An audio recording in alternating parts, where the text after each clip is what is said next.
بسم اللہ الرحمن الرحیم۔ نبی اکرم صلی اللہ علیہ وآلہ وسلم نے فرمایا، جب اللہ نے زمین بنائی تو وہ ہلنے لگی۔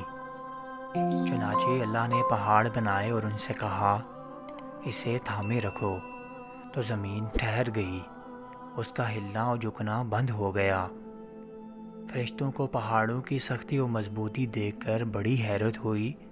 انہوں نے کہا، اے ہمارے رب، کیا آپ کی مخلوق میں پہاڑ سے بھی زیادہ مضبوط کوئی چیز ہے؟ تو اللہ تعالیٰ نے فرمایا، ہاں، لوہا اس سے بھی زیادہ مضبوط ہے۔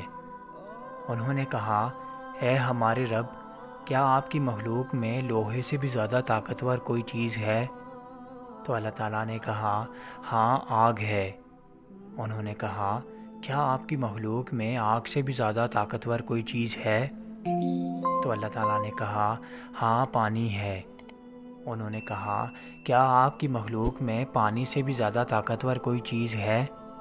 تو اللہ تعالیٰ نے فرمایا، ہاں، ہوا ہے۔